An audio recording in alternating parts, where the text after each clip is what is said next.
नमस्कार, disclosure with Vinod में आपका स्वागत है। और आज हमारे साथ डिस्क्लोज करेंगे चाणक्य साहब, जो डोगरा सदर सभा के चीफ हैं और फॉर्मर कैबिनेट मिनिस्टर हैं। गुरचैन सिंह जी, आपका स्वागत है।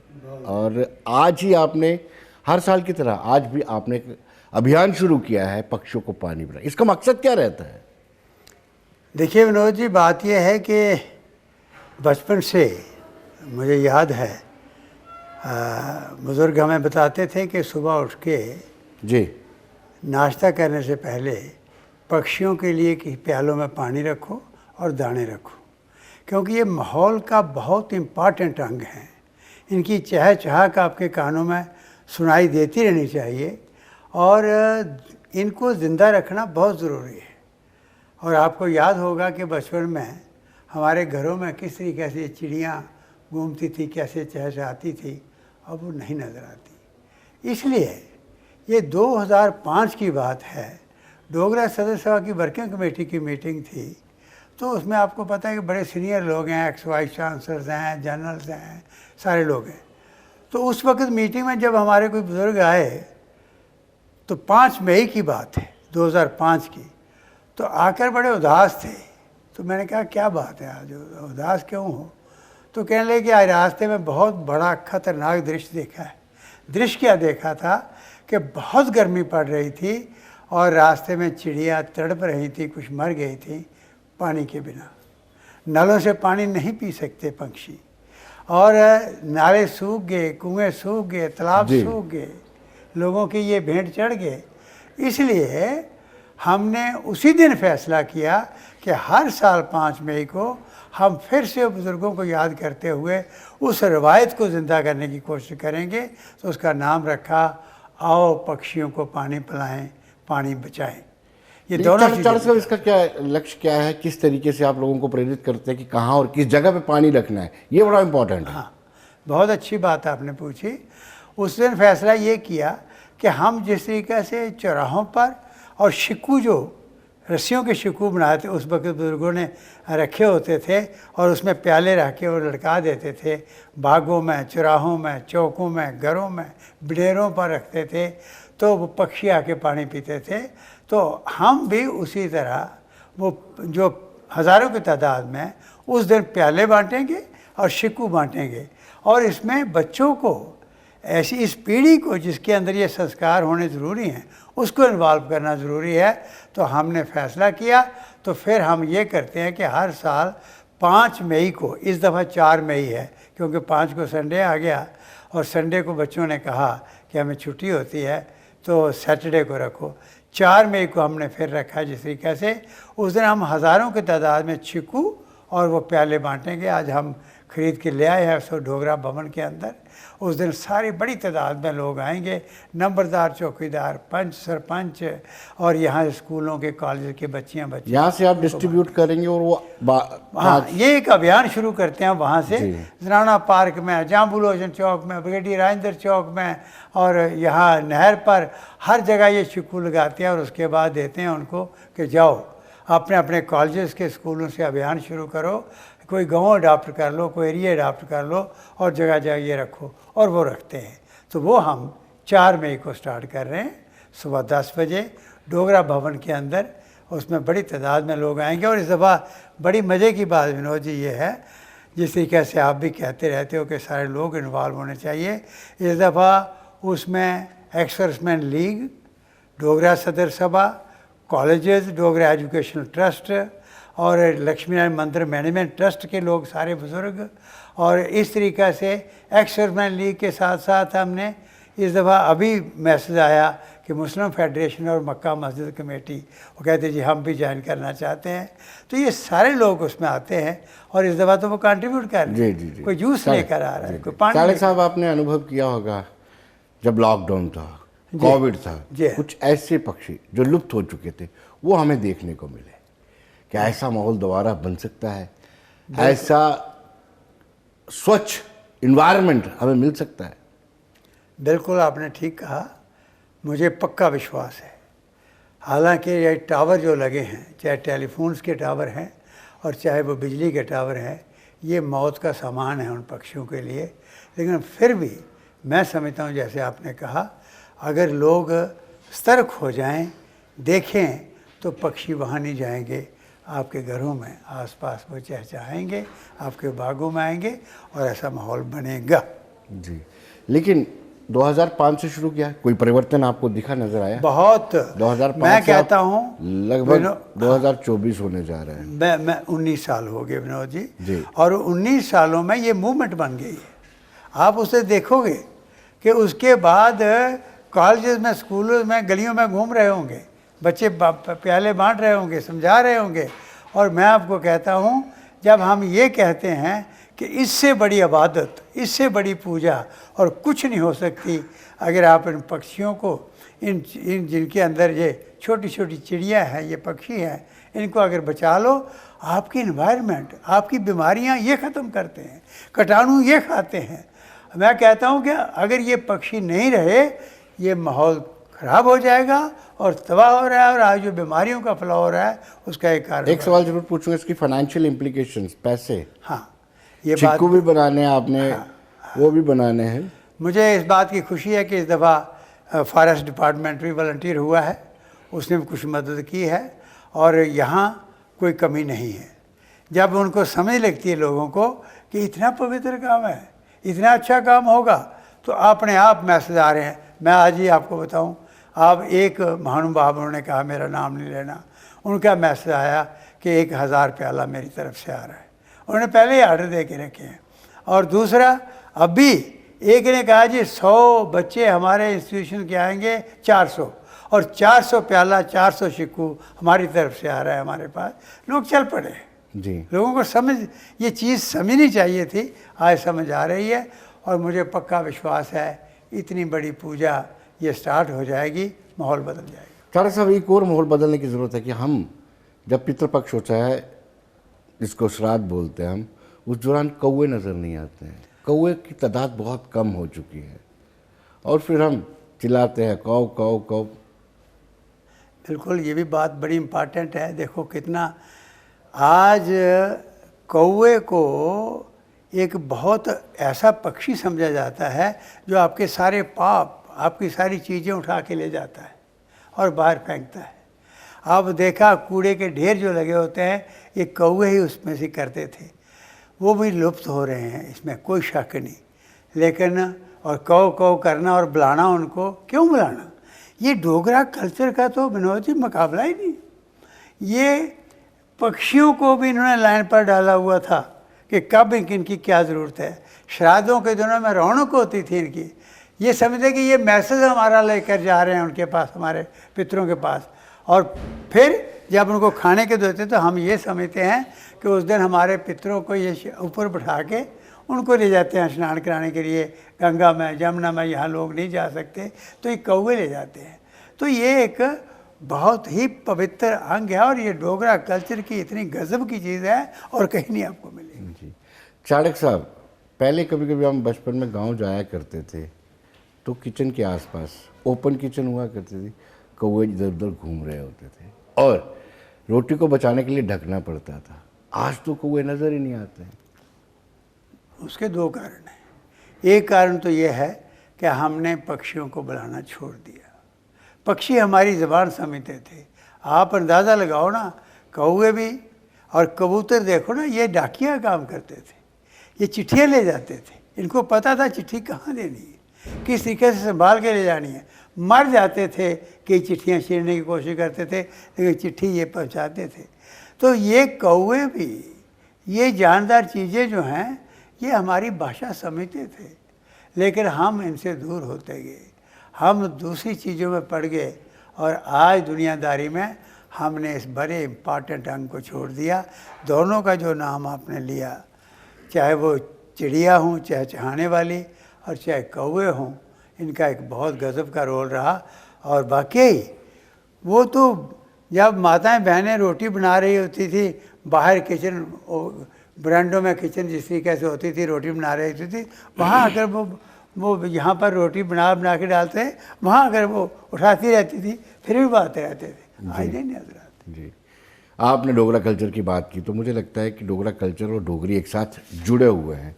लेकिन डोगरी का इस वक्त जो हाल है, 8 शेड्यूल में आ गई, लेकिन उसके बाद जो संघर्ष की ज़रूरत थी, जो वक्त था इसको कहीं ना कहीं काम करने का, वो काम नहीं हो पाया और आज डोगरी निरंतर पिछड़ती जा रही है। देखिए, सारे इश्यूज इम्पॉर्टेंट हैं। आज जो बात आप छेड़ रहे हैं, डोगरी भाषा का कोई मुकाबला नहीं। इतनी मीठी भाषा है, इतनी मिठास है कि आपने सुना होगा बचपन में कि हमने तो सुना है कि पिता अपने पुत्र को जी करके कहता था, जी, अपने बेटे को आवाज़ देनी है तो जी करके बुलाता था। इतनी गज़ब की ये भाषा है, इतनी तमीज़ है, इतनी मिठास इसमें है। और इस भाषा को भूलने का सिर्फ एक कारण था। एक तो आफ्टर 47 डोगरा के ख़िलाफ़ एक साजिश हुई और उस साजिश का शिकार ये भाषा भी बनी। मैं पिछले 23 सालों से ज़्यादा इस सभा का लोगों ने मुझे बिठाया हुआ उस भवन के अंदर। मैंने ये संघर्ष भी किया, आपको याद होगा, जेल में भी गए, दिल्ली भी गिरफ्तारी हुई, यहाँ भी हुई और बड़ा संघर्ष किया। और जब अटल जी यहाँ भाषण देने लगे थे, प्रधानमंत्री थे, तो मैंने अभिनव थिएटर में उठ के रोक लिया था। मैंने कहा मैं भाषण नहीं देने दूँगा, चाहे मेरी गिरफ्तारी कराओ। बड़ा कुछ हुआ, लेकिन उन्होंने बात सुनी और उसके बाद जुलूस हमारा वहाँ पहुँचा। यही चूड़ीदार पजामे, पगड़ियाँ और पूरा डोगरी ड्रेसेस में वहाँ पहुँचे कि हमने अपनी माँ बोली को 8वें शेड्यूल में शामिल करवाना है। अगर शामिल हो गई तो लोगों को ज़रूरत महसूस होगी, ये फिर से बोली जो है ये लोगों के अंदर उठेगी। तो मुझे खुशी है, हम दिल्ली से, हालांकि सब कुछ हुआ हमारे साथ, लेकिन दिल्ली से उस वक्त निकले जब लाल कृष्ण आडवाणी उप प्रधानमंत्री थे और अटल बिहारी वाजपेयी प्रधानमंत्री थे। तो उस वक्त इन्होंने कहा आप जाओ, हमने कहा नहीं जाना, हम करवा के जाएंगे। कहने लगे अच्छा।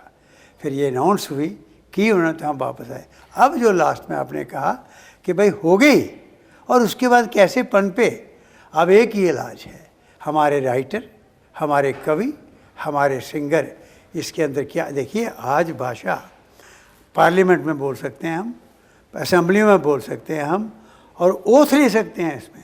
और आज KS, JKS और ये क्या कहते हैं IAS के इंटरव्यू में ये डोगरी भाषा शामिल है और अपनी भाषा को हम जिंदा रख सकते हैं।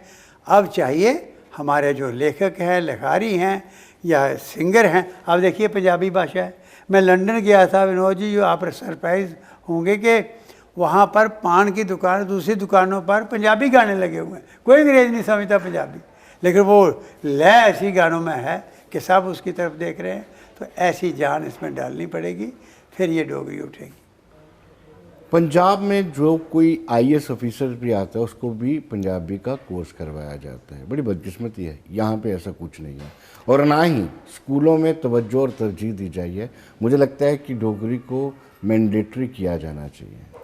देखिए, इस वक्त ये सब्जेक्ट तो है जी, अब ये नई जो एजुकेशन पॉलिसी आई है नेशनल लेवल पर, उस पॉलिसी में क्लियर है कि अपनी भाषा में आप कोई भी सब्जेक्ट ले सकते हो। हिस्ट्री जो है आगे हिंदी में ही पढ़ सकते थे, उर्दू में ही पढ़ सकते थे, इंग्लिश में ही पढ़ते। अब आप डिमांड कर सकते हो कि मुझे डोगरी में पढ़ूंगा। आज कोई भी सब्जेक्ट जो है वो आप डोगरी में ले सकते हो। अब सिर्फ ये है कि लोगों को ये ज़रूरत महसूस हो ताकि इसका विस्तार हो इस भाषा का और फिर लोग इस तरफ जाएं। अब सारी जो चीज़ें पंजाबी के अंदर जिसका जिक्र किया आपने, हिंदी है, उर्दू है, इंग्लिश में, वो सारी चीज़ें अब डोगरी को हासिल है। डोगरी हर भाषा, हर सब्जेक्ट के अंदर, हर चीज़ के अंदर डोगरी भाषा को हम इस्तेमाल कर सकते हैं। आप एजुकेशन इंस्टीट्यूशन चलाते हैं, बहुत पुराना आपका ये बिजनेस है, या यूँ कहिए कि आप इस डिवोट कर रहे हैं। लेकिन मैंने देखा कि डोगरी बोलने पर लोग पेनल्टी भी लगाते हैं स्कूल वाले। बच्चा डोगरी बोलेगा तो चलो जुर्माना। ये तो पेनल्टी लगाने वाली भी बदकिस्मती है और उन बच्चों की बदकिस्मती है जिनको ये पेनल्टी देनी पड़े। बात यह है, मैंने फिर कहा, डोगरी जैसी भाषा नहीं है और कोई। जी, समाज के अंदर, घर के अंदर जो माहौल डोगरी बोलने से है, मैंने कहा ना, बताओ ना पंजाबी में देखो क्या क्या करते हैं, तू करके कहते हैं पिता को भी, लेकिन डोगरी भाषा ऐसी है कि छोटे से बेटे को भी जी करके कहते हैं। तो इसलिए इसमें बड़ी मिठास है। कोई पेनाल्टी अगर लगा, अब मैं जैसे आपने कहा खैर बिजनेस तो नहीं है वो, लेकिन वो भी एक पूजा है जी। मैंने एजुकेशन इंस्टीट्यूशन आज 59वां साल है जब मैंने स्टार्ट किए थे, और वहाँ पर बच्चे कोई बोलते हैं या हम बोलते हैं तो मिठास लगती है उसमें। कभी ऐसी बात नहीं हो सकती कि किसी को ये पनिशमेंट मिले कि भाई डोगरी बोल रहा है तो उसको पनिश किया जाए। ऐसी बात यहाँ भी कोई होगी वो बदकिस्मत बात हो। लेकिन परिवार के अंदर भी कोई बच्चा अगर डोगरी बोलता है तो उसको स्नब किया जाता है, बच्चे ये क्या बोल रहे हो आप।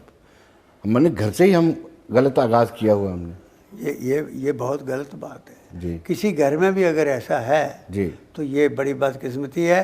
मुझे दीनू भाई पंत का पता है, बड़े अच्छे राइटर थे, कवि थे, तो उन्होंने लिखा था कि हिंदी भी हमें चाहिए, वो नेशनल लैंग्वेज है, इंग्लिश भी चाहिए।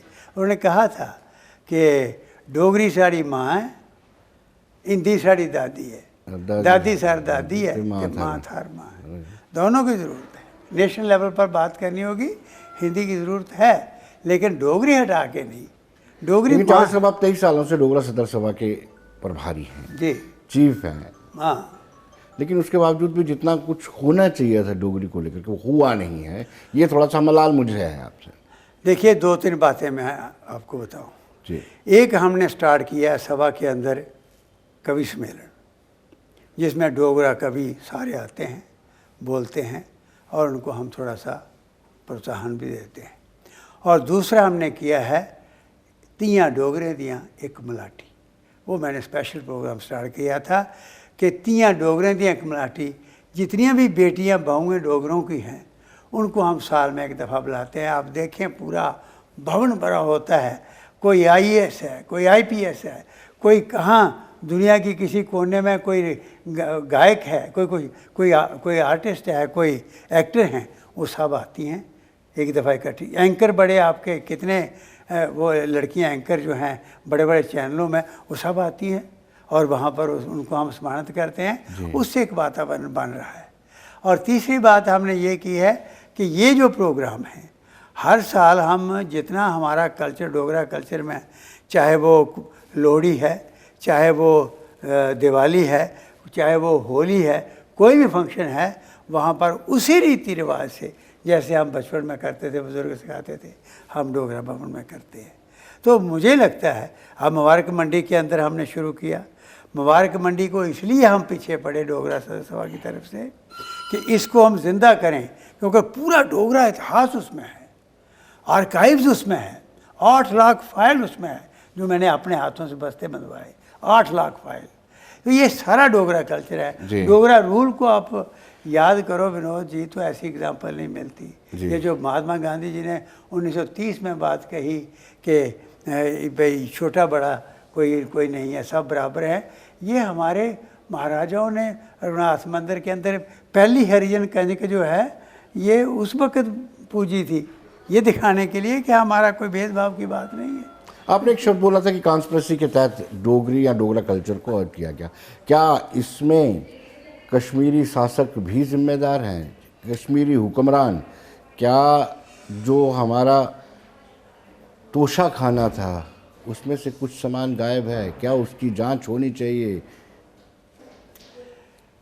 बड़ी आपने रग मेरी छेड़ दी है।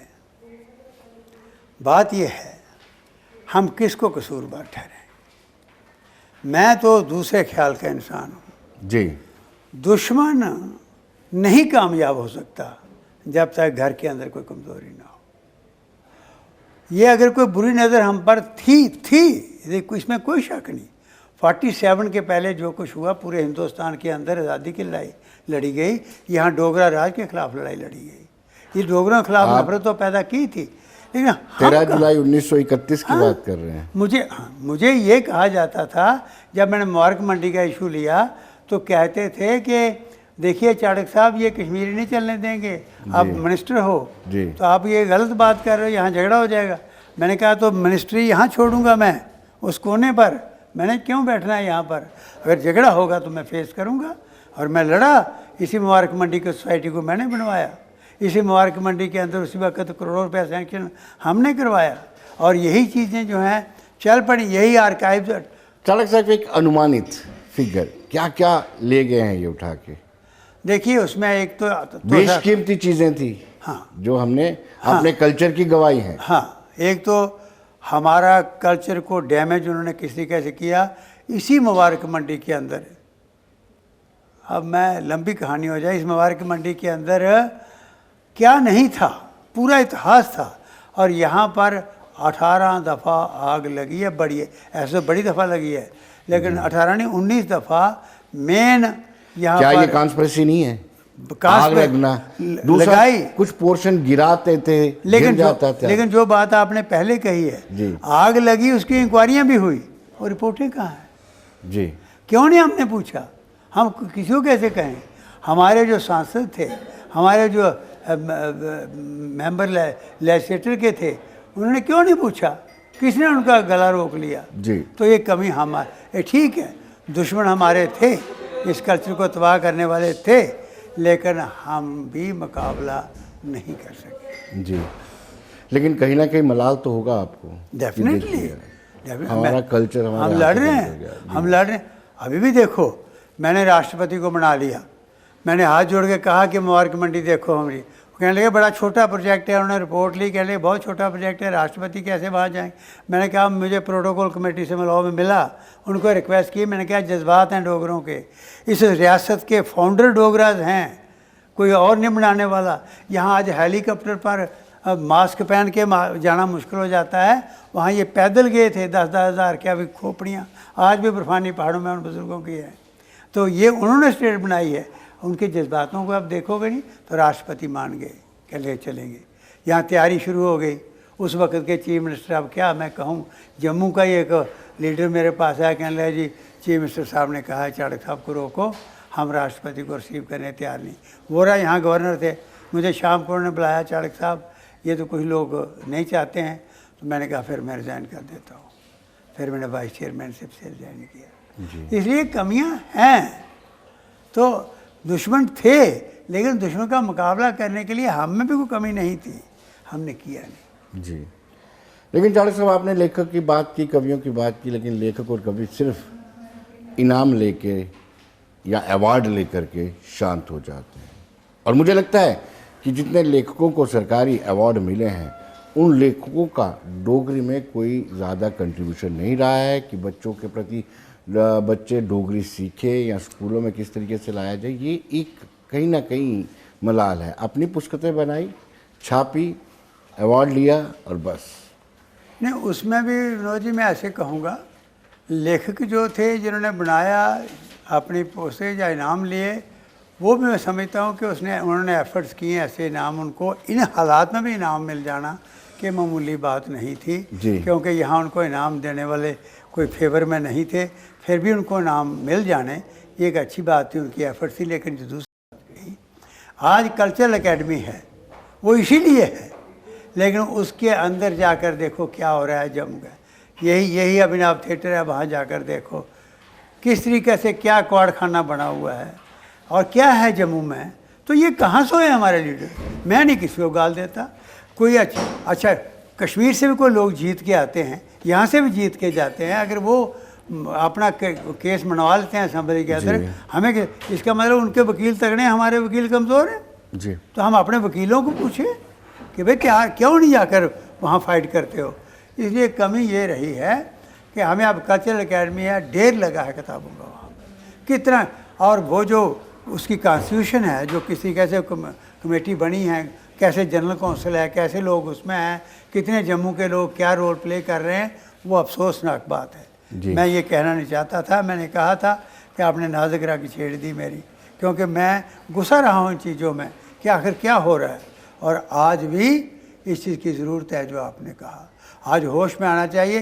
राइटर्स में जो लिख रहे हैं बेचारे, कई तो गरीब अपने पैसे देकर खुद देखिए, ये जो किताबें लिखते हैं ना, इनको बड़ी हेल्प होती है, बड़ी सहायता होती है, इनको तो फिर भी निकल रहे हैं वो।